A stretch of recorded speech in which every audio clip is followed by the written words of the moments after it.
We don't know how to use every audio piece ever. Dude, do you guys know how to hook? Do you guys know how to hook this thing up so I could use this for audio if you guys want? Yeah, I know, right? The studio dude's not fucking being able to get their audio right on a Zoom meeting. I only fucking record the tape. I don't know how to do this computer shit, you know?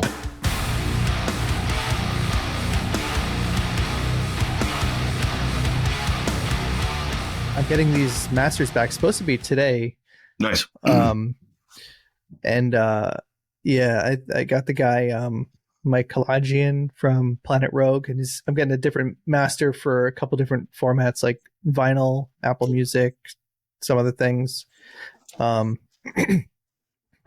yeah, I can't wait to just like to wrap this up because I think it came out awesome. I've definitely shown it to everyone I've shown it to has like said hands down this is the best thing that I've worked on, and I couldn't have done it. I couldn't have done it without you guys. Thank you, man. You should. Yeah, and I loved every bit of the process this time. I think because, you know, I'm a much bigger fan of like working on refining a process, like working with the same people and figuring something out and having like a similar lay of the land as instead of being like, oh, this didn't go according to plan, let me, go somewhere else, or like, you know what I mean? You know what I'm getting at? Yeah, I know exactly what you mean. Yeah. So this time it's like, I felt like I had a rhythm with you guys. I knew how we were going to do the guitar stuff. I knew like, oh, okay, last time I think I want to bring in some of my own pedals so I can try capturing some of my own sound in the studio. Maybe, we definitely did some stuff differently from the last record, guitar wise. One thing that stood out was like, I don't think we blended amps on the last time I was there. I think we did Friedman first time, right? Yeah, I think the first time we did only the Friedman. We might have done Friedman and some either Friedman and Diesel or Friedman. I don't know if I had the Soldano last time you came in, but yeah, I think this time around, because I set up 2 cabinets, I think, and I was doing like slightly different tones for each different gain stage. And this time, I think we kind of just played with the amp like as much as possible, like during each section. I didn't really like do different heads every single time. Yeah, but we also would like quad track a riff with both the Friedman and the Soldano. Right. I think, yep. and or sometimes even throw in like another one that was like the Soldano with the HM2 or like crazy saturation, the octave pedal on or something like that. Another POG. Yeah. That definitely made like some of those moments a little more like impactful and just a little more aggressive and stuff. And especially some of those parts you have on this new record is just really, really sick. Yeah, that's a lot of fun. I mean, so do you guys ever do anything with digital amps, or is it do you just always go right for like the Friedman, Mesa, Soldano? I've done it before. I feel like it starts with some like clean tones that have ended up on a record with amp sims on it. I feel like that's as far as it usually goes. And I've tried to mix with amp sims, like with like the neural stuff. I mean, it sounds good. It sounds great. But I usually get it so far and I'll end up working on a mix for a while. And then I'll just, in my head, just go, fuck it. Let me just try to reamp and see what happens. I'm like, oh, it sounds way better. Fuck digital amps. But wow, interesting. Just ends up there. I don't know. It's just hard to describe. It's just something that like extra 5-10% and the guitars seem wider in the mix. That's like something impossible for me to get with digital stuff. Yeah, I think it's also just like there's something that you like miss, I feel like, with the amp sims that you don't get with the actual air hitting the microphones from the cabinets and like feeling that real rumble and body that you normally get from cabinets and real heads versus like the digital stuff. Like it doesn't, you can get a tone that sounds so cool with those things, but it's not going to have the same like actual power that you get from a head. My personal opinion. I mean, There's plenty of productions out there nowadays that do use that, and I think we've had like maybe 1 or 2 recordings that someone brought in the Quad Cortex, and like lo and behold, we're actually like contemplating on getting rid of our Kemper to like get one of those things. And sorry, Kemper, but it just seems like that's like kind of like the way of the world is going, is like kind of just using more digital platforms. And I like to pride ourselves on Ray and I always being very good on like trying to stay up with the times and like trying to see what the kids are doing these days or what most people are into. But I feel like we're going to get that thing. We're probably going to end up using it for like effect stuff and like other random stuff rather than like, hey, we invested in all these heads. What are we even doing? You know? So I think it comes down to like, how can you utilize the digital tools for something unique rather than, all right, I'm going to go for the whole record, just digital platform, you know? Yeah. I was telling you before, I did this record we're working on. Neural DSP makes a plugin called Parallax for bass. And it sounds great, but I was using that and I was like comparing it to like a real amp and a dark glass pedal. I ended up just taking the plugin and like shutting the speakers off, shutting the IR off, and then running that through an amp. So the plugin was the guitar pedal kind of. Gotcha. So it's whatever sounds good. If it's like half a plugin or half an amp or, you know, a different cabinet, it's like we're kind of in this weird area where there's a million different ways to go. So there's not one answer, or at least for me, but whatever sounds best wins. Yeah. Yeah. Like the guitar solo on that song that we did, Kaleidoscope Dreams. Mm-hmm. So I tracked all these guitar solos at home just because like it's just comfortable for me to sit in a room by myself and like get in a vibe. It's always a little bit weird to do that in a studio, you know, for me personally. Yeah. Soloing is like doing your vocals in a way, you know, and you need to kind of feel like in the best place you possibly can. And sometimes the pressure of like the other person in the room or maybe the other third parties in the room hanging out, it's like, it's kind of hard to get in that headspace. So I totally get that. Yeah. Yeah. And I try to improvise my solos as much as possible, but, you know, if it's something that has to be like so perfect that I want to like print on an album, I could be there for hours, you know, just doing take after take after take. What I was getting at was on the guitar solo for Kaleidoscope Dreams, I was using this Bad Cat and mic'd up had one output going to my Mesa cab in my closet, and I mic'd that, and I had another output going into my load box.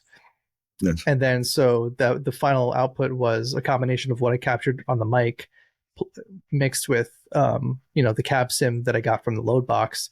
And like no matter what I did, whether if I tried saying, you know, maybe this will just sound better with the cab sim, or maybe this will sound better just with the mic, I couldn't get it to sound as good as when I mixed the two together. And you know, that was just totally by accident. I didn't think like, oh, let me do something where I'm mixing like two things, you know, a digital thing and a real thing. Like that's just kind of the way it landed. Yeah, it's kind of whatever wins. Yeah. I think that's the cool part about like using analog gear and just using real heads is that you can get super unique sounds that you might not get with digital. You know, it kind of can only go so far, and you have to be patient and also just be open to trying different things. So like, yeah, blending like a digital IR with a real cabinet or the head with the amp sim, sometimes you get unique stuff with it, you know. Just a matter of like how much time you're willing to spend to get that sound and not get frustrated and throw your computer out the window. I think it's a lot. Part of it to do is mistakes. Like if you accidentally plug a pedal in or like something gets moved and you're like, wait, what the hell just happened? That's kind of cool. Like it sounds weird to say mistakes can be useful, but you know, if it's in the digital domain, there's not really a room for a microphone that fell down. And now all of a sudden there's a weird room sound that you didn't have before. It's like, it's just zeros and ones. It's not moving. So it's like, it's less inspiring, I think, is the main thing. It's not tactile in the way that like pedals and amps are.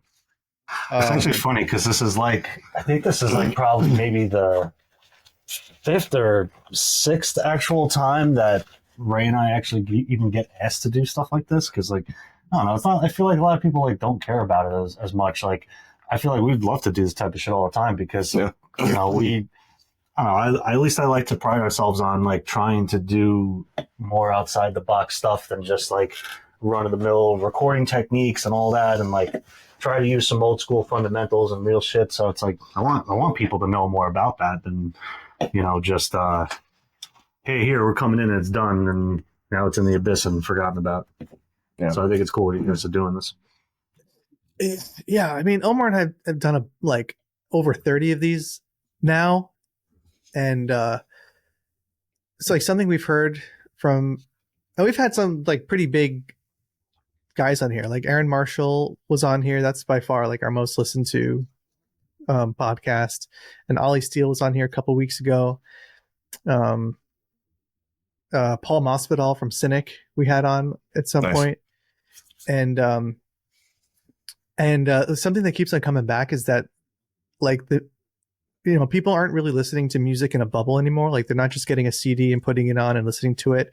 And like the sound is pretty much all you're giving them for them to kind of conjure up images, of their own fruition. Like you kind of also have to paint the story around it as well.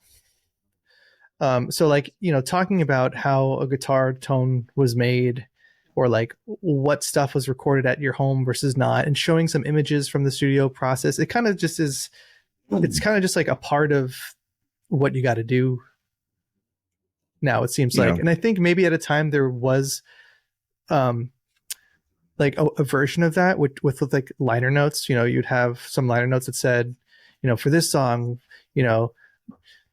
Jimmy thought it would be cool to mic the bass drum with a hamster wheel, and so we did this. And you'd get a little bit of backstory from that, but there wouldn't be like a video on it or whatever.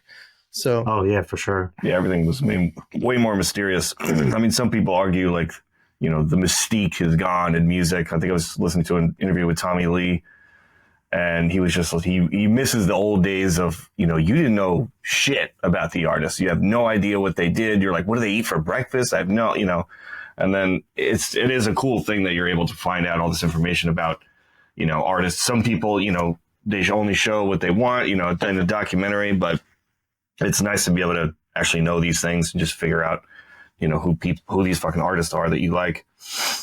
Yeah, I feel like also too what you were saying about how you're just all you're really delivered is like a JPEG artwork file and a streaming platform to listen to your song. Where it's like when we were growing up, it's like you had to go to like Tower Records or go to a store and actually get a physical copy, and like that whole experience, like there's a whole generation, almost multiple generations now of like nobody having that actual physical experience. And like that was like the one thing I used to look forward to was like, oh, I can't wait to get the artwork, look through the booklet and see like what was actually done, read some lyrics and like who worked on it and stuff. Like I definitely don't think that there was like as much in-depth stuff as there is now, like especially in like mid 2000s, late 2000s, when everyone was like getting into like behind the scenes of like studio videos and stuff like that. Like I thought that was great because it's kind of like a little bit of an inside, but to Ray's point, it's like there is no like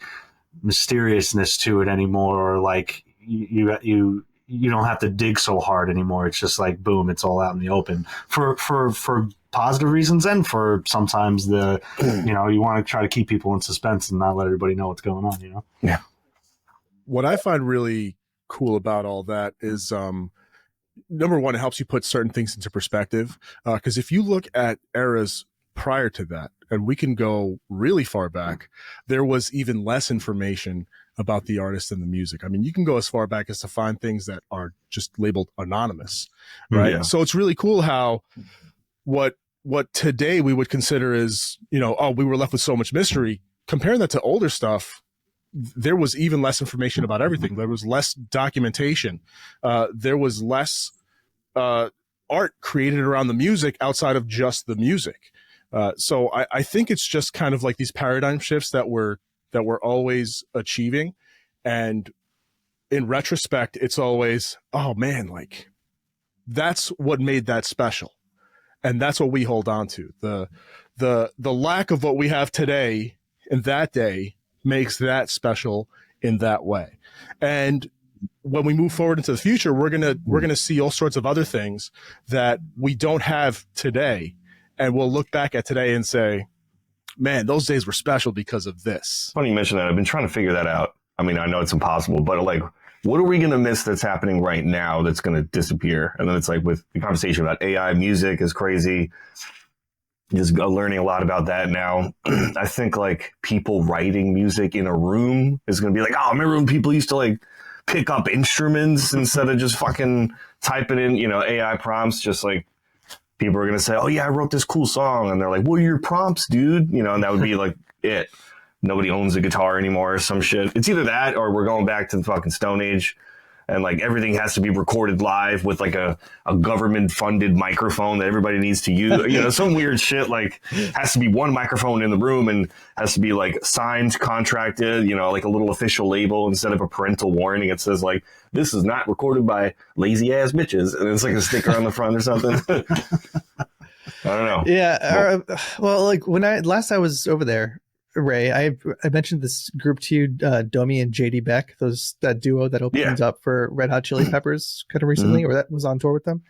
And I think that is evidence of people still want like a live human experience, because this is a drummer and a keyboard player who are pretty much the only jazz duo. I mean, there's plenty of jazz musicians, but like a jazz group that has like branded themselves as like, you know, this forward thinking, modern, they're fun. They're interesting. They dress cool. They play cool music. Like they're really forward thinking. They're not just people that say like, oh, you know, we're going to put out a jazz album. It's not like a saxophone player saying, I'm going to put out a jazz album of all standards. And like, no one really gives a shit. Like they're like this duo, Domi and JD Beck, their music is really creative and fun and awesome. And like the way they design themselves and the albums and all that, and their stage presence is also very like unique to them. But I think that is an example of people still want to see human beings playing like spontaneous, fun. Yeah, I think so. Like, I mean, I don't think organic, real music. I can't see how that would ever disappear, but who really knows? Yeah. And to large, like, you know, Red Hot Chili Pepper size crowds too. I was gonna say back to the whole like you know, AI being used for a lot of things, and you know, not having instruments in the room.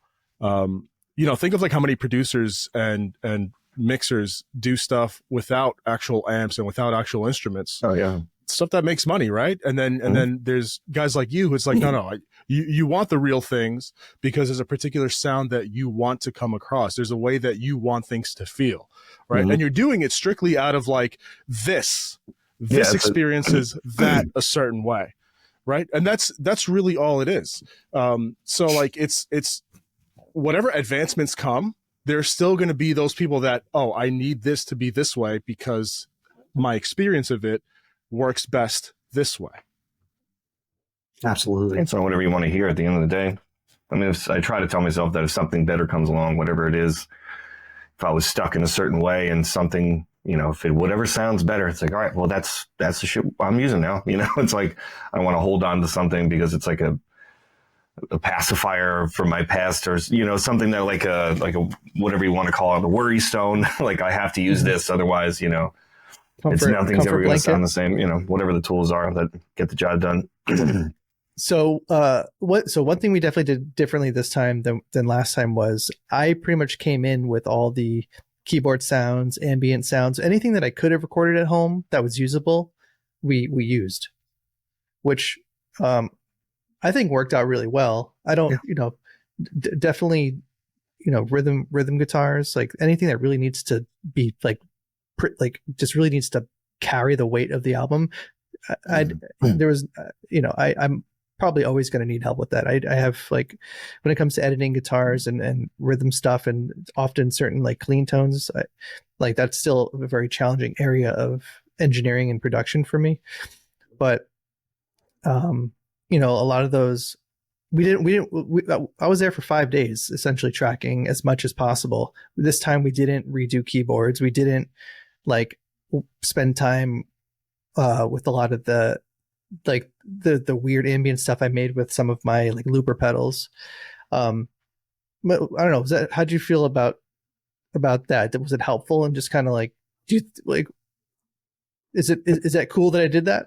Oh yeah, I mean it's always helpful when anybody brings in any kind of like pre-recorded stuff or like stems of any kind really, because like that's like we're big advocates for trying to encourage others to be like, yo, try to like record everything even on your own before you actually come in here, because you really never know sometimes that some of the demo stuff could end up on your record and could be the thing that like, yo, that sound is sick. Like why should we fix this if it's not broken, you know? And I think it's good for you too that it's like you got to be able to exhaust all your creative efforts and energy into doing so on your own, that when you come into with Ray and I, it's like, okay, cool, we get to hear everything the way you were hearing it. Now we can kind of take it a step further and be like, okay, what about this sound is actually going to work in the mix? Does this serve the song? Does it serve the mix?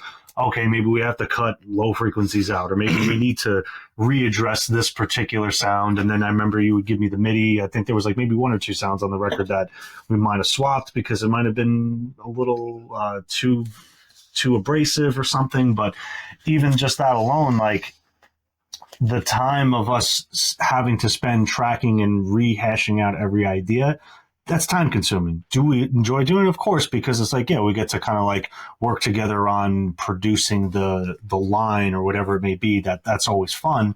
But at the end of the day, especially when artists are going for something specific, I encourage that they do stuff like that, because, you know, it's sometimes it could even be harder to find exactly what we want in the room at that moment versus you kind of putting the time in at home and then bringing it in. Now, what can we do to refine that sound further to make it serve the song and serve the mix in the end? Because I feel like a lot of people will do a ton of layering, and then like once Ray gets the mix at the end of the day, it's like he'll end up start cutting stuff from the mix or cutting certain sounds. And I think that we might have even done that on some of the songs too, where there was just a few sounds that like, this doesn't really serve anything. I think it works, but if there's other sounds that are doing a better job, we don't need to use these two or three particular sounds, you know? Yeah, So we definitely did that helpful. on. Yeah, we definitely did that on Cacti. I remember there was like some kind of synth bass, like do do do do do do Oh, do yeah, yeah. do, and it was like this doesn't need to be here because, you know, it's obviously not the main focus. Yeah, I was just kind of making the low end like confusing or something. The song was so wild to begin with. It was just, you know, my gut reaction. I just opened it up. I was like, what's this? And I just like mute and then like forgot about it. And then like as I was mixing later on, I was turning it on, you know, EQing it, moving around. Eventually it just kind of like struggled to find a place for it. And I was like, yeah, what is this doing? You know, like emotionally or from an engineering perspective, you know, wasn't like, didn't move me, I guess. No, yeah, just give me 1 second. You can continue with Alex. Okay. Yeah, I'm gonna do the same. Back in 2 seconds. They probably forgot they're mic'd up. I love that. I think they just turned it off, didn't they? It sounds like. I think they just got out of range. Oh, all right, yeah. That's always the best. It happens to everyone. I lucky I wasn't taking a shit with it on. I don't know if you guys heard me. The mic. Dude, Sam Moradian definitely went to take a shit with the mic on while we were filming the doc. That was great. Yeah. He left his lav on while he was taking a piss. Yeah. Yeah. I don't know how long the range on this. It's I don't perfect. know how long the range on this thing was, but I went outside for a second. I caught my finger on the door, and I was like, "Fucking cocksucker!" Yeah, we got that. Oh, you got that? Yeah. Motherfucker! Good stuff. Just landed hurt. Yeah. So Nick, sorry to cut you off on that before. Yeah. Okay, so what I was getting at was, we used one guitar to track this whole thing, but pretty much any opportunity we had to switch up like the pickup configuration, we did it. And now that guitar was perfect for that too, because it had, you know, the three hum single, the humbucker with the coil tap. So we had like bridge single coil only, bridge in middle, neck, you know, we had so many combinations of stuff. So it's cool because going from like one, we didn't really mix it up too much on an individual song. Like once we made up our mind that this was going to be like the single coil song, or this was going to be the humbucker song, we pretty much stuck to it. But it is fun to go through the album and like hear how the guitar gets a little bit bitier on on certain parts. Yeah, that was awesome. I always have the most fun with that sort of thing because it's just really cool. I feel like a lot of people just don't appreciate the actual instrument that they're using, or have the knowledge of like what they're using, because like half the time, like, I'll go over to the bass or something when someone's starting to get tone, or like I'll just like go in and start flicking the dial, and they're like, oh, whoa, they get all weird, or like, why are we switching this all the time? It's like, Don't touch my bass. yeah. Oh God, I've had that happen before. Had my hand slapped to don't you dare touch my bass. Oh God. Oh, great. Shit.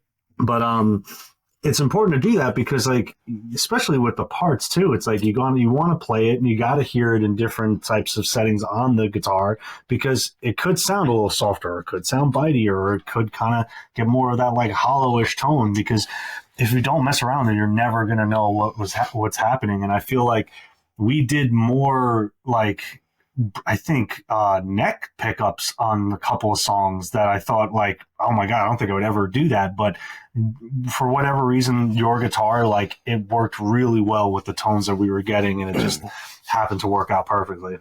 I just hate when people just get really boring with it. It's like, it's just bridge, humbucker, fucking same amp sim or same amp, and like they don't change anything ever. It's like, there's other pickups, there's other sounds. Why wouldn't you want to explore and just try something different? Why'd you spend $4,000 on a guitar with 6 or 7 different pickup configurations if you're not going to even use it? Crazy. I find it really cool how you guys spent a lot of time like searching for different tones and really like interacting with how things sounded. It was really cool to just see that from the sidelines. Oh yeah. And also just like Nick being the monster player that he is, it's like, it's cool because he knows how to hit the guitar. He actually knows how to get the tone out of the instrument, versus like, you get some guys that come in here sometimes and they're like, hitting the guitar like a feather. And it's like, what are you doing? Like, how are you supposed to get the tone that you want? And Nick's great with that, because he was like, I think the first time we worked together too, I was like, there might've been one or times where I was reminding you to be like, just give me a little more gas. And then the second time around, you were just ripping the shit out of it. It was awesome. Thanks. Yeah. I mean, that's important stuff to me, especially because my music is so like syncopated and chopped up. I mean, it's most of it is over like a tight grid, but if I'm doing some wacky thing with like groups of 5 or 7 or whatever, it has to be so precise. Like the pick attack has to tell you exactly, almost like a snare drum hit, or like a tight hi-hat. It has to tell you exactly where it is on the grid. So that's always, it's crazy that people also don't think that your pick has something to do with it too. Like, everybody's making fun of me because I use these all the time lately. And the reason why I like using sharp picks is because like you actually can get your hit transient to be a little clearer and a little bit more like apparent in your audio wave too. So like, I think we might have like toyed around with a couple of different picks as we were tracking too, just to get different types of dynamics and, precision on the actual hit transient. So it's great that you said that, because I feel like a lot of people aren't really aware of like attacking the guitar, and caring about that part, Yeah. Do you have a conscious effort on like maintaining proper pick slope? I had a conversation with someone. I know what you're talking about. It's not something I actively think about. Yes. Yeah, but like especially in my like probably just the last 4 or 5 years, the that first like microsecond that you get of the guitar like passing by the string is something that I hear better now than I've ever heard in my playing. Like when you start off and you're young, you hear the notes and you start to recognize things like, oh, I think that's the pentatonic scale I just like practiced. My guitar teacher taught me the other day. And then you get into, like for me at least, you start to study jazz and you're like, oh, that's an enclosure I just learned. And then you learn, oh, that's the same lick. Chiggery is playing that same lick that that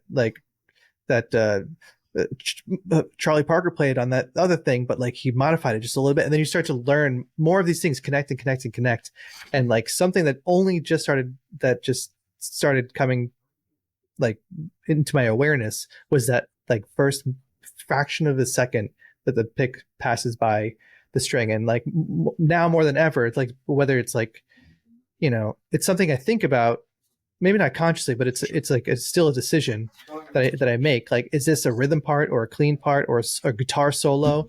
But I'm sure I'm changing the angle of my pick all the time based on a certain kind of thing I'm going for. Yeah, I saw you doing it a few times, just watching you play, and it's something even when I'm playing guitar, like I don't think about it consciously, but then I remember being a kid and just trying to figure out guitar in general, and just sitting there with a pick, just trying to like put a mic on a guitar amp and just pick like every single way and just see which way is cool. Some people like do like a upstroke thing, the dog paw. Or the Italian chug was just up like this. And just like, it sounds weird. I'm like, what is that? But sometimes people make it work. They just learn guitar in a weird way. Yeah, we have a friend who plays in a band that he literally plays a guitar upside down, and it's like, and he plays a righty. He's lefty, but he plays a righty upside down, and it's Harold. What's that? Yeah, Harold. I wasn't sure if it's okay to name names, but Harold's great. Wonderful human being, but he has such a unique way of playing guitar that because he's playing upside down, the guitar is actually being registered very differently than how it's meant to be played right side up as a righty. So when we were kind of tracking stuff with him, like my ears were like had to like adapt a little bit more to like his pick attack and his like presence on how he's actually hitting the guitar. So it's interesting how you could even just change the sound of the guitar completely, even if you're playing it upside down or just upstrokes and stuff. It's super, super weird. Not many people are conscious of that, but I love Harold Foley outros. Yeah, like the guitar solo on They Swam with Shooting Stars is a guitar solo I brought in, and that solo has the Pog 2 on, but the attack filter kind of turned on a little bit, so the pick attack is kind of taken out of it. And I'm probably in a solo like that, again, totally subconsciously, I probably wasn't thinking so actively about like how my pick attack was on the strings. It was probably just trying to go for more of a fluid thing because the pedal was taking it out anyway. So there's no point in me to like really dig into or like do, you know, there's no point, or I felt like there was probably no point in doing like alternate picking type stuff where like a repeated like a percussive repeat of like that sharp sound might be really important. Right. With an effect like that, it's not as important. So you can do more of like a sweepy picking kind of thing. Yeah, something else that we spent a lot more time on this time around, I thought was clean tones as well. Like, you know, we like took out one or two compression pedals. We mixed it up with that pedal that Sam brought in. That's the I bought one. Yeah, I bought one too. Literally got one like a week later. Yeah. That thing was. I bought that compressor pedal too. That Keeley compressor. Keeley one. It's great. Like I think I might have like I think I challenged you guys a couple of times on using that thing because like I don't know, sometimes certain guitar compressor pedals like they're not very smooth and like you overly hear it and you're you know, it's not a very clean type of process. That's why like I don't love using compressor pedals, but that Keeley for some reason like it just brings out all the best qualities in compressing like a softer type of dynamic and making it feel like it's more upfront.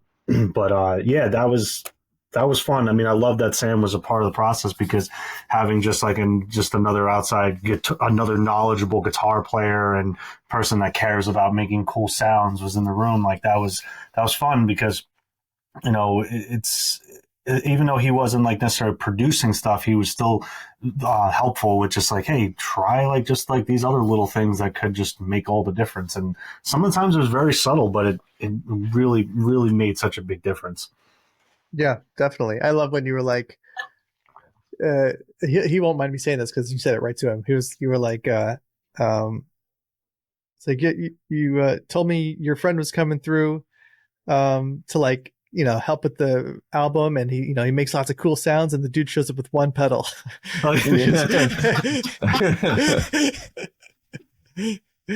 Yeah, my friend, that was hysterical. My friend Sam is gonna come. He's gonna hang out with us. He makes all sorts of weird sounds, and here he is. I'm expecting guys, like a pedal board or like a whole thing. I thought he was going to bring a Pod Cortex, and he just shows up with this. He's like, "Yeah, dude, just slowly."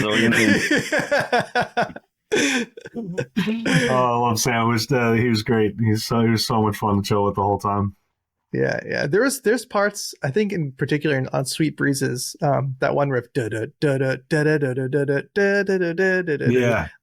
we doubled the rhythm guitar with some of that Aqueduct on it, and it just sounds like, why does it sound like something is weird and broken? And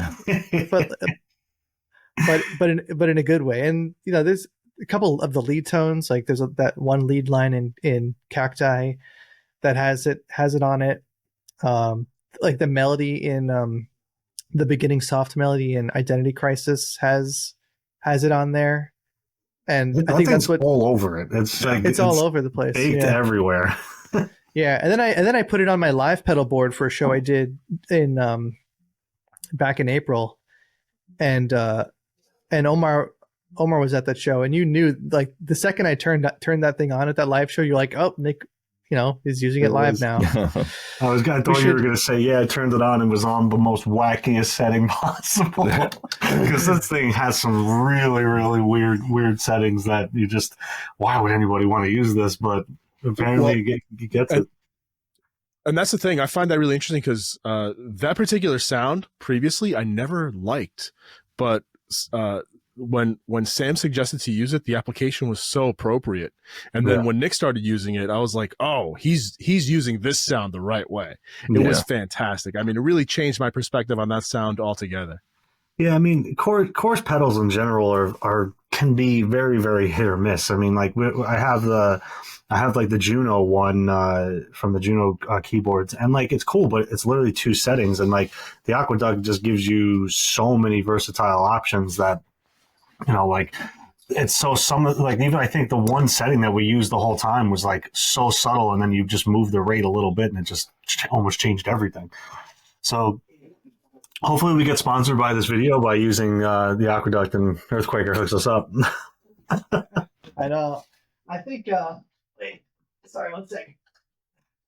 They I think Earthquaker reposted some of my stuff recently, which was cool. So maybe, the other thing that I bought after this was this. Yes, hell yeah.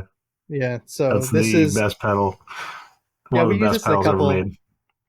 This thing is awesome. I also put this on my pedal board live. Remember? Hell yeah. Omar, same show. There was a couple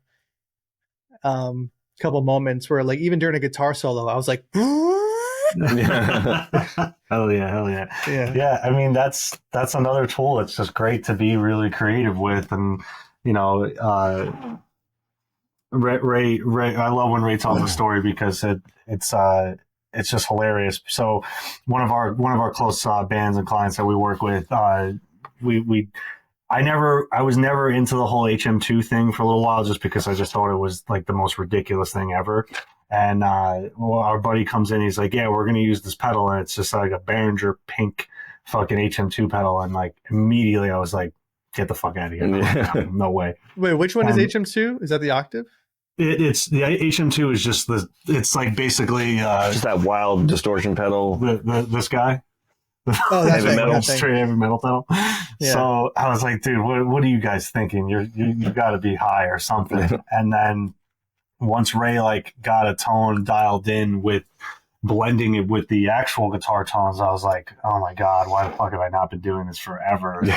Now it's like I try to put that in on anywhere. And I think there might have been a couple of quad parts where I snuck a little bit of that in on the record, and especially with the POG and a little HM2. And it just makes the parts, like, especially the breakdowns, just more intense and fun, Scary. Yeah.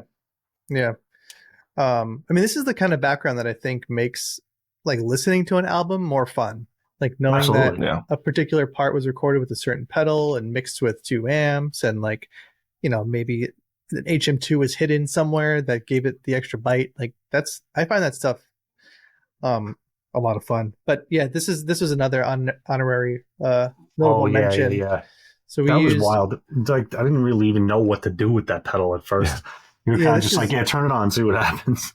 Yeah, we used this. A lot of the ambient guitar stuff that I brought in was recorded with this from home. So, like in Cacti, there's a part where just before it goes into the like jazzy solo at the end.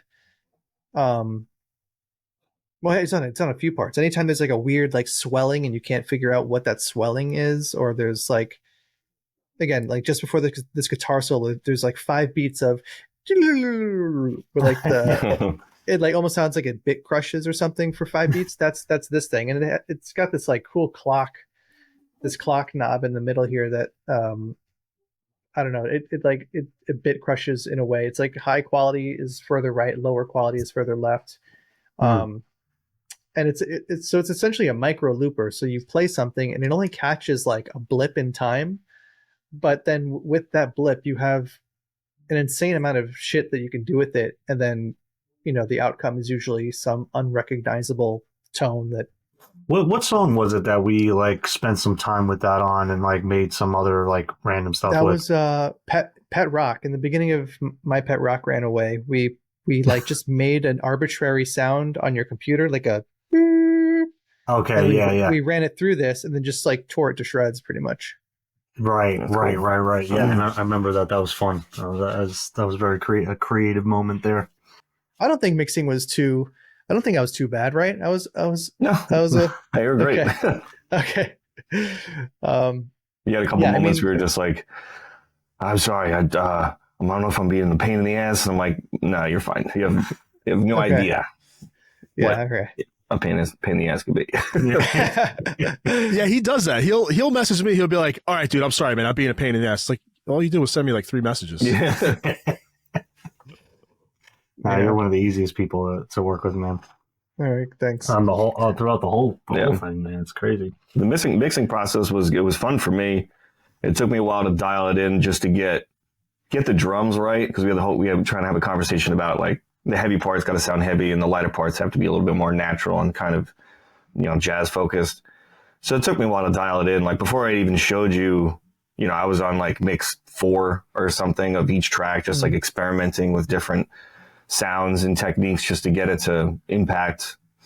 I think Cacti was definitely challenging just to get like all the drum, like the intricate parts to come through without it sounding like unclear, anything like that. Just like different snare sounds. It's like a bunch of snare tracks on that, just getting each part to have its own vibe. Because I wanted that beginning to like, as soon as you hit it, just go, oh, ow, At least that's the emotional reaction, and then kind of calm down from there, which it does. Yeah, but that was, we definitely did that better this time than we did last time, and we also spent more time mixing this time, and also had a better like because I think last time it was more of a, I wonder how this would sound if I mix some of my metal stuff with some of the jazzy stuff, and then you hear it and you go, okay, that worked, but let me try spending a little bit more time on this thing, and then maybe it'll come out even better. Yeah. And then I think like that in particular, trying to find a way to do the metal drums and the jazz drums, and even we even have some, I wouldn't even call them jazz drums, like hip hop drums, like at the end of Sweet Breezes or something. There's almost like a third type of drum sound that just sounds like a totally dampened like drums in a closet. Like that came out cool. Type 5. I was trying a bunch of weird stuff. I was kind of just, especially drum wise. I was sending you mixes. I was like, the drum lo-fi thing is pretty weird. See if you like it. And he'd like text me back like, I think so. I think it's cool. It's like, all right, we'll find out tomorrow. Yeah. I was just throwing shit at the wall and just kind of whatever I was feeling at the time, just to try to make things like even more, interesting and chaotic than they already were. But some of it worked. Yeah, Yeah, I think even to the overall like just composition of this record was just even more dialed in and of what you want and what you were going for, that all the blends of the different dynamics throughout each nuance into each part, like I think flowed even better than the first record. And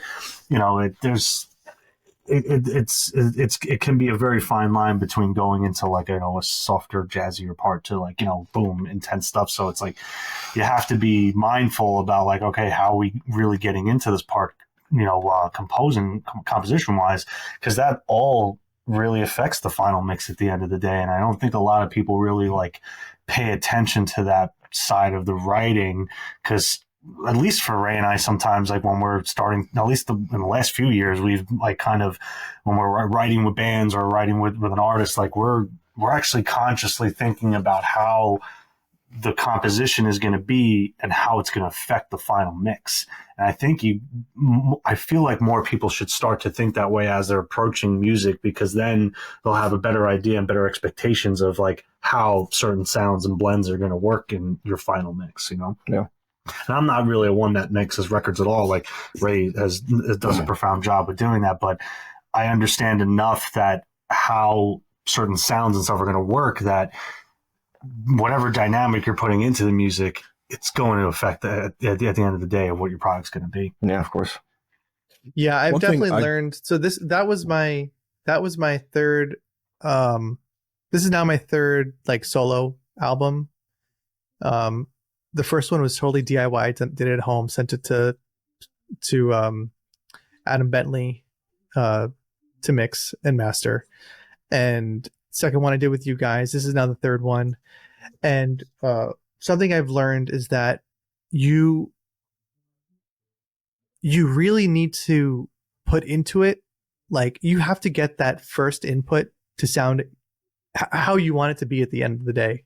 Yeah. Like there is wiggle room with making like a drum part sound lo-fi, or a guitar sounding bigger or something. But like if you didn't get it right at the beginning, like if you didn't think about how to record those drums or how much reverb to put on a guitar sound, like as you were doing it, you're starting to deviate a little bit, and it's harder to correct the further you get along the way. And I do kind of think about it that way. Like, if you're here and you're trying to get here, the best course is to go a straight line. But if you start to lose it with the input, like you didn't use the right reverb, or you didn't record the drums in the right spot, you kind of end up missing your target more and more as you go down that road. Yeah, you definitely have to shoot for it right from the top. Yeah, front end is everything. And back to even the beginning of this conversation, it's like that's a big reason why we love using real heads, is because what you're getting at the top of your sound is most important. Because again, you can manipulate things at the end in the mix, but like ultimately you're never really going to get to redo that first sound like it was at the very end of mixing. So it's like that's why I like that we spend more time on thinking about guitar pickups, thinking about how the tones are going to work, and then in the end, everything just, well, as soon as we gave it to him, it was like everything's just kind of sitting right. It was more about, I think we spent more time Marley on drum dynamics than really anything else in mixing this time around. Yeah, the guitars were dialed and sounded great, from the very beginning. I've had the opportunity to like hear all these tracks from like their near inception all throughout this process. And it's been particularly awesome because I have a way I feel about each individual track, and seeing how they're transformed from my initial impressions to how they're executed in the studio, which, by the way, Anthony, the way that you handle everything, like you'll move a bunch of shit and then back to the computer and just right into it. You're fast. It's impressive, dude. Thank you. So then hearing how like the sound improved there, that was really cool. And then just a few weeks ago, or maybe a little longer, Nick sent me the mixes, and it went from like, I always thought they sounded good, but it like the place it took those tracks, I was like, what the fuck is going on, man? It was awesome. Yeah, I feel like even just in the last, like, I mean, Ray's always just been getting better and better at mixing, but I feel like even within the last like 4 years, like he'll get to the final product, and I'm just like, dude, calm down. Like, what did you do with this? Like, there's a band from Mass that we just worked with, and like a band we've wanted to work with for years, and then by the time the final mix came, I was just like, bro, where the fuck did this go? Like, it sounded great already, but I have that same type of surprise all the time lately, and especially with this record too. It's like, what was that one with the very like intricate rhythm again? In the very beginning, I think it was Cool Breezes. Sweet Breezes, yeah. Sweet Breezes, yeah. Like, as soon as that hits, it's just like, I think that's like quadded even with like a fifth layer in the middle, and it just hits you like a fucking ton of bricks. It's awesome. Yeah, or Cacti too. Yeah, Ray put in a Mondo bass drop like the second time that one part comes around, and like some kind of swell going into it, just like. I was that song was like, there's a literal explosion, just some effect that I found, just and like it sounds like ridiculous by itself, but in the song it's just like it hits hard, and like a listener doesn't understand why it sounds like a normal bass drop, but there's a bunch of other shit in there. So you're saying you pulled a Funkmaster Flex? Yeah. I just remember working on that song, and like I came out of the room, and Ray was just like, yo, what the fuck are you guys working on? Because it's just like fast. It almost feels like just like Nine Inch Nails on steroids, and just fucking chaos going on the whole time. So much fun. That song was a lot of fun to write. I was definitely like on a clowncore kick, and listening to some other like breakbeat, like fast breakbeat electronica type stuff, and shit's coming back.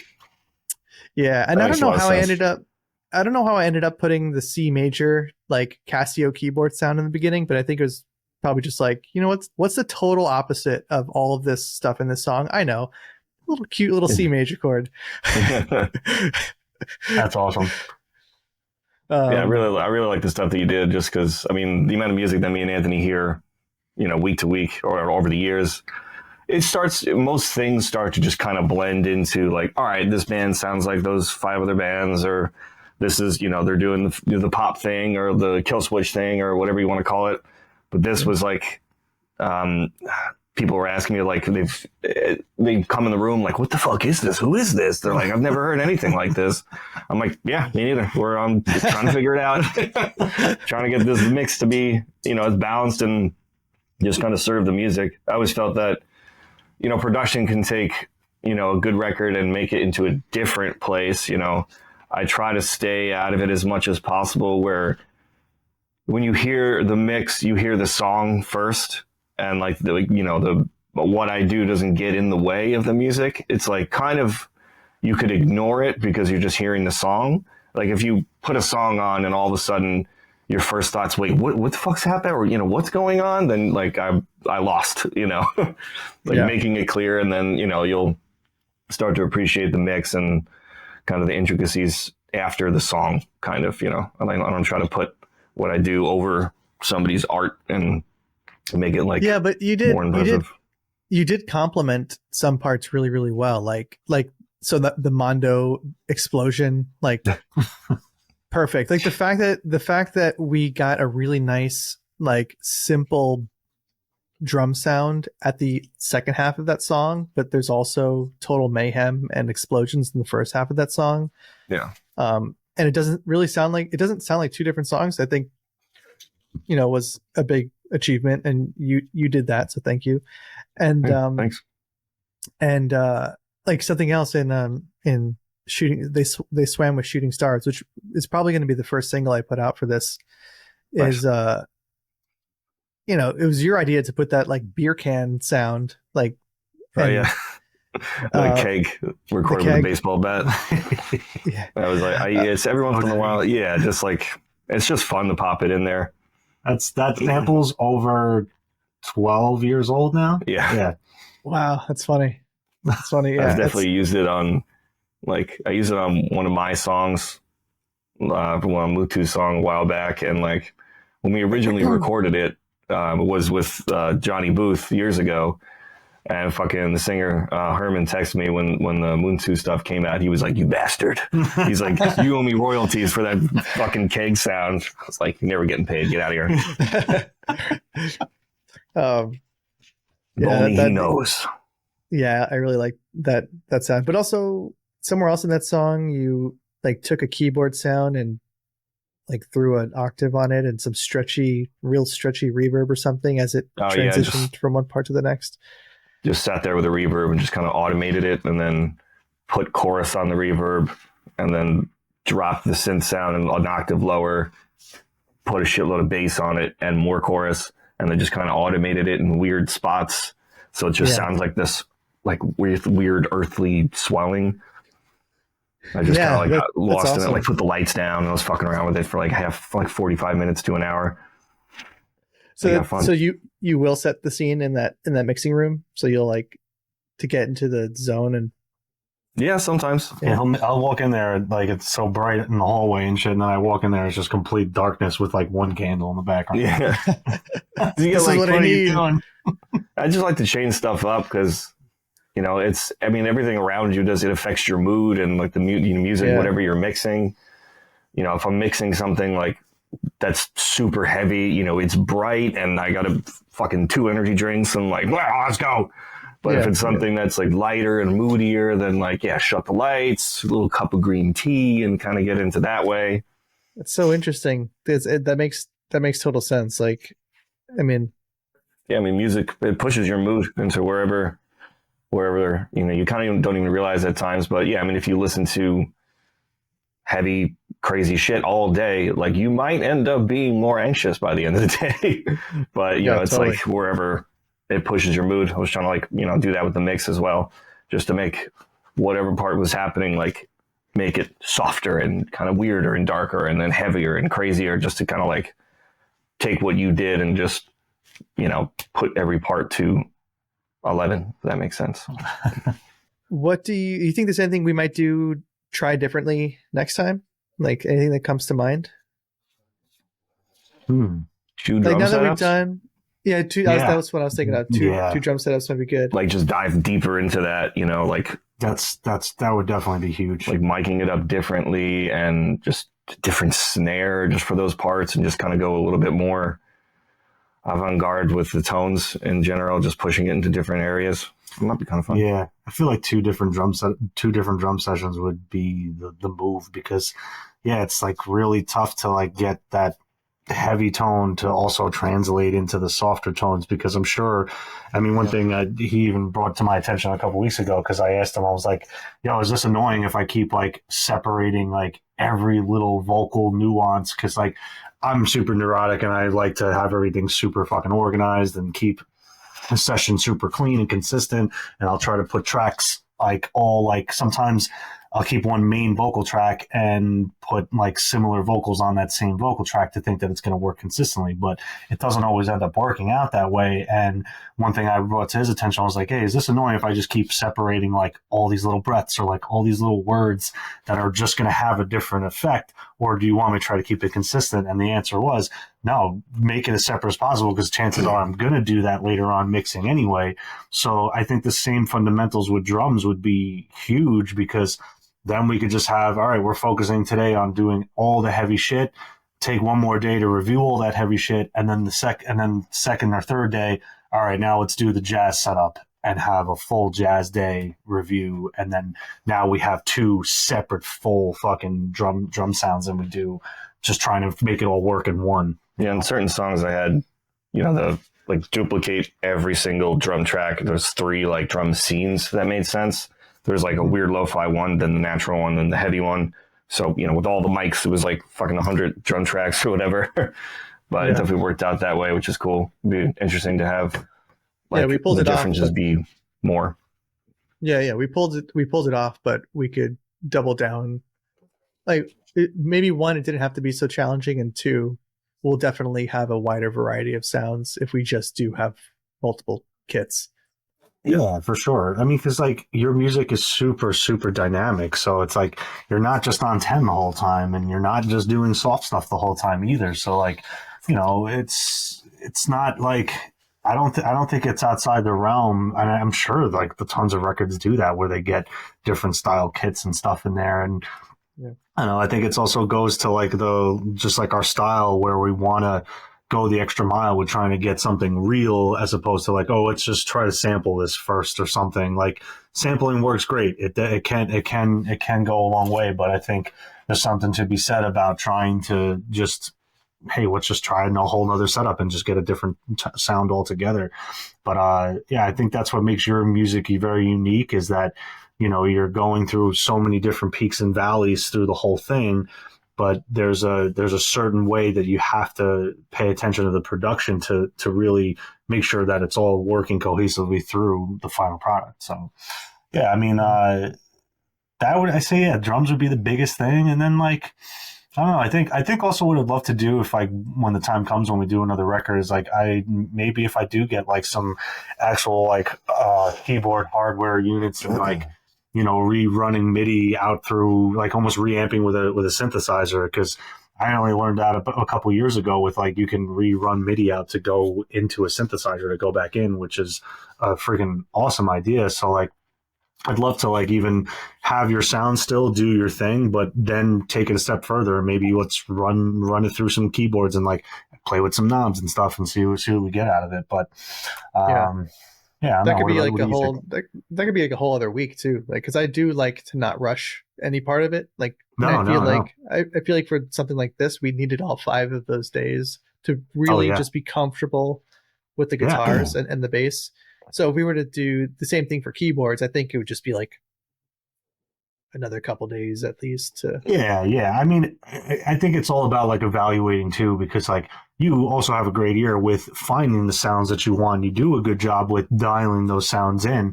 So like, because like even in the end when we went through some of that stuff, like I think we maybe only changed like 2 sounds like altogether. I don't even know if we changed much, but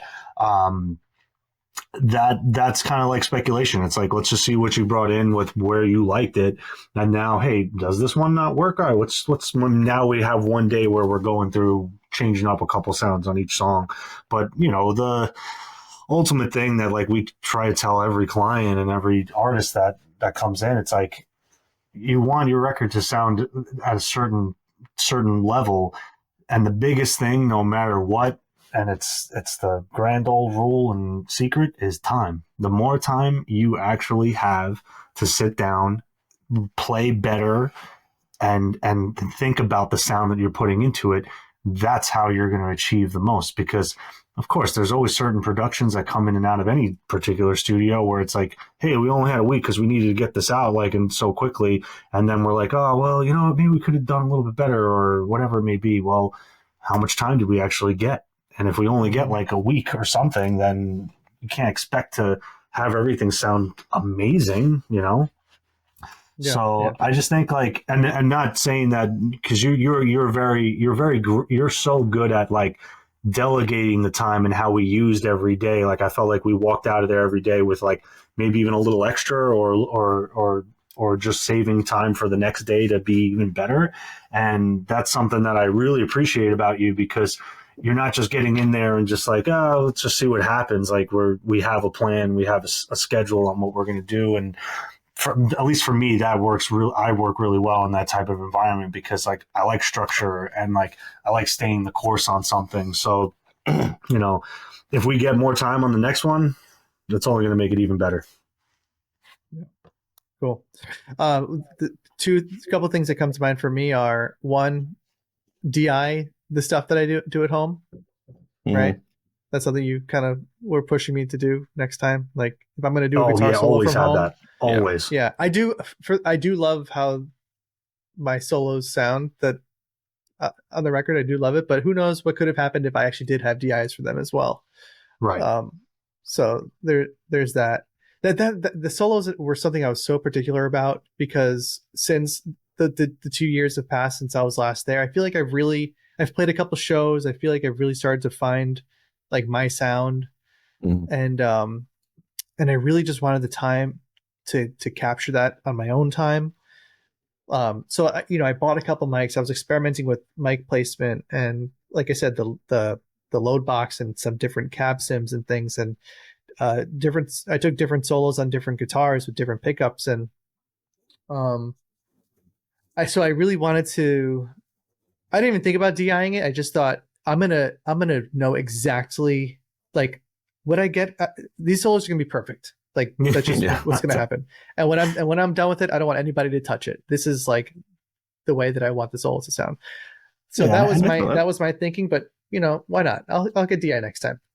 Yeah, just to have it, because you never know. Like, even if we could even have taken that DI and blended with your stuff too. Like there's endless possibilities just to have the option, and just to be able to look at it and be like, okay, I can maybe tighten this edit like a tiny bit or something like that. Like that's another big reason why we love having it too, just visually, so you can see the transients for like all the parts.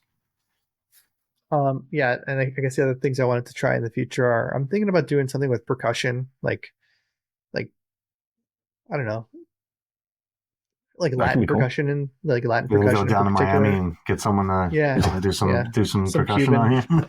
Well, my dad is Cuban, and that's something I've been thinking about tapping into, like musically. Like Cuba has a rich musical culture, and it goes back to Spain, and there's Afro-Cuban and all that stuff. So like there's stuff there that I could learn about, and like if I incorporated like congas or some shit into some of these heavy grooves, that might sound like wild. Or maybe we run the congas through distortion pedals, like reamp. When you think about it too, like freaking Sepultura was doing that shit like back in the late mid '90s, and like I feel like it just went over everybody's heads. Like no one really like appreciated that, and like I always thought that was the coolest shit about Sepultura, is that they like got these crazy tribal drums in there and like all this wild grooves and shit. So like that would be sick if we did that. That would be really, really fun. Yeah. Well, I keep on thinking if I'm going to add like I've been playing live shows duo, just me and Jared, and some backing tracks, but I've been thinking like, the backing tracks do keep things nice and easy and organized, especially because I'm doing a lot of 30 and 40-minute sets. But to have like an auxiliary guy, someone that could play congas and saxophone and maybe some keyboards and just kind of switch would be perfect. Oh yeah. So, I mean, I feel like that would elevate your live performance even more, and just that would be sick if you had someone that can kind of be a jack of all trades with that kind of stuff, have a big station around them and going from one thing to the next stuff. Yeah. Cool. Omar, what do you got? You got any other questions or thoughts? Comments? No, this has just been a lot of fun, guys. Thanks for joining us. Oh, yeah. Of course. It's been super cool to like be involved in the process and just be a fly on the wall that entire time that you guys were recording this album. Oh no, it froze. Bye fly on the wall. Seeing your workflow, yeah, has been fantastic. So this is great. Thank you so much. We're really grateful for the opportunity, and we really enjoy working with you, Nick, man. Like it's always like awesome when we get the call or get the email from you, and we're like, fuck yeah, we're going to do something cool this week at work, or it's like, and I hate to say it like that sometimes, because it's like, everybody thinks like working in music and being in a studio, it's got to be amazing every day. And it's like, not always, but there's always that time in the year when someone like Nick comes along and it's like, great, we get to actually be creative and like do the stuff that like we want to do, and someone trusts us, so we really appreciate you, man. Thanks, guys. I appreciate you guys too, and again, you killed it on this. Again, guys, awesome. I'll keep you posted on when I start releasing this stuff. Oh yeah, and I'll see you for the next project. Sounds good. We'll be ready.